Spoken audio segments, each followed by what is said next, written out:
Hey guys, it's the 12 of Clubs, and this is a video of my own sandwich routine. That's when a card appears between the two jokers, or any other pair of cards. So I perform this a lot. In fact, I perform this on a daily basis. So it's not the best routine out there. There's some probably longer ones, but this is very simple, pretty easy to do, pretty straightforward, and the reactions are fantastic. So I hope you enjoy it. I'm going to show you it and then do a tutorial. So to start, we need the two jokers, and we're actually going to take the two jokers out of the deck. Before we start, we'll just place them in my pocket here. Now, in the meantime, we actually need a card selected from the pack, so you can go through and have the spectator select any card out of the deck. In this case, the card they selected is the Two of Clubs. Of course, the magician wouldn't see that. Two of Clubs, you ask the spectator to say stop anywhere. This is stop. You ask them to put their card back right there. Perfect. And you continue to dribble down the cards. Then give the cards a few cuts. And maybe a few more. Here, we say watch. I snap. One card actually travels out of the deck and lands in between those two jokers in my pocket. Now, you may not believe me. There's nothing in my hand, nothing tricky like that. I'm going to go in, get those two jokers. But as I said, there's actually a third card in between. So, we have the joker, your card, the Two of Clubs, and a second joker. We'll try it again. This time we'll take your card and we'll once again clearly put it into the center of the deck. We'll set the two jokers down right over here. Watch carefully. Just like that. One card travels over the Two of Clubs. Okay, so that's the routine. I hope you enjoyed that. Sorry. Dropped one of the jokers on the ground. I hope you enjoyed it. So I guess I'll just do the tutorial right now. So you're going to start with the two jokers. You can do any production you want of the two jokers. I like to do a production. You don't even have to. So I like to put them on the top and bottom, toss the deck, and throw them down. It's a very old move. You're just holding the deck. You're going to grab it top and bottom and let the entire deck go except for the top and bottom cards, and then throw those down. So the two jokers, and then I say that I'm going to take the two jokers out of the deck, and this is kind of normal actually, because you're not supposed to have jokers in the deck. Sometimes I'll have jokers in the deck and my spectator will be like, what are those doing there? And I'll be like, oh, let me do something with them. So I'll take the jokers out and I say we don't want the jokers in the deck, and I'll put them in my pocket. Now what I just did there was I got an extra card. This is just a random card. So this is a very old move. You can use any technique you want to get a card in between. It should be while you're talking, you should be doing this. So you're showing the two jokers, you can show them front and back, and at one point you're going to have them on top of the deck. But before you do that, you're going to get a pinky break under the top card. So when you place them on top of the deck, you have a pinky break above or below the top three cards. You're then going to grab the cards by the end, so you have all three of those in your hand, but you're actually going to hold on to them on the deck like this. You're going to use your left thumb to actually peel off the top joker, as if to show the two jokers. And you should show the two jokers. In reality, you've gotten an extra card behind this joker. Shown the two jokers. Put this joker on top, but not all the way on top. You want them to be able to see both jokers still, and hold on to it with your left thumb. Now grab all three cards, push them together a little more, and push them and put them in your pocket. Make sure that the face is going towards the audience. You don't want to put it back like that.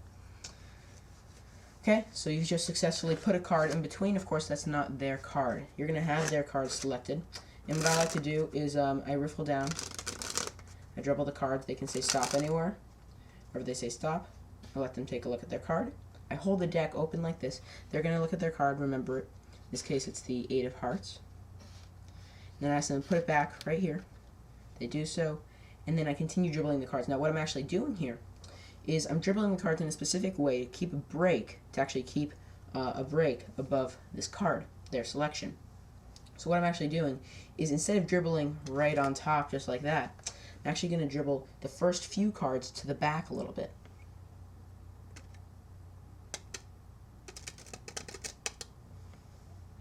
So that way, now that there's a few cards in the back, I can immediately come up as if I'm squaring the deck and square the deck and use my right thumb to lift up on those cards and get a thumb break. That's obviously exaggerated over their card. So again, there's the 8 of hearts. They put it back. You're going to take the deck and you're going to start dribbling cards instead of right on top, but actually back. A few cards and then the rest right here. And as you come to square up, lifting up with your thumb, right?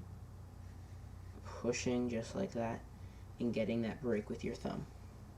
Now you're going to transfer that break into a pinky break, and you're going to cut the cards down until you get their card on top. So right there, all I'm doing is taking the cards 1, 2 until I get to the break and putting the rest on top. Now, from here you have their card on top. You're going to do the whole pattern line. One card's going to go into the pocket.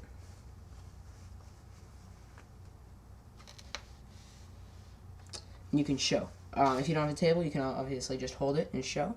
Now as you're showing this, you're actually going to get a pinky break under that top card on the deck.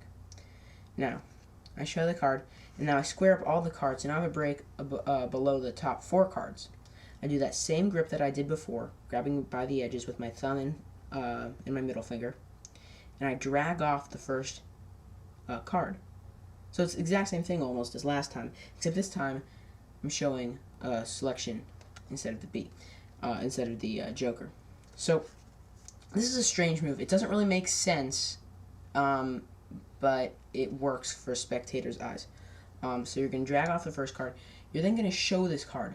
Now, you're showing it, and it's going to be their card. So this is actually a triple card. So it really doesn't make any sense at all, but it works. So you have that break under the top 4 cards. You're dragging off the first card, showing that it's their card, and then drag this card off and put this right here. So it's kind of weird, but it works. So you're showing, you're dragging off a second card, again in the same grip with the thumb and middle finger, dragging off that card, and then putting, I like to drag it off in front a little bit, and then the final card goes right here. Of course, this is a double with the actual selection there, and you've actually just successfully switched it out for an indifferent card. So this is perfect, because then you're going to take all these cards, you're going to be careful that you're not going to show this, so you're going to go a little fast, and you're going to actually insert that card into the center of the deck. You're actually going to do it this time. Take the 2 jokers and push it in. At this point, you're now in the position where this is the start of the second phase when you get a second card, but you're already done because you already have their selection right there. Of course, it's hidden by the Joker. So remember to hold these cards together and well. Now you're going to set those cards down very carefully. I'll come to some alternatives in a minute. And then I like to either snap and show that their card has disappeared, or just go like that, and one card should appear. If you do it well, you're just going to ripple, send the wind at the cards, and this one should just fly over. Just a little practice, you'll have it down, and that'll be their card. So what's nice about this is that the first time, it's a little weird for the audience because you're not showing the card immediately, you're putting it back on the deck. But the second time, it's such a step forward because the cards are completely separated from the pack. So that's why I really like this. Yeah, so a few alternatives to having the card like this. Instead, you could have the spectator open up their hands and have them put their hands around it like that. That's a little iffy. They might see it. The other alternative is just putting them back in your pocket, snapping, and then taking them out and immediately showing, which is kind of nice. I'm running out of time here, so really work on this trick. It's really, really cool. Great effect. Go over the tutorial one more time if you need some help on it. If you have any questions, comment, or personal message, please comment, rate, and subscribe, and I'll see you next time.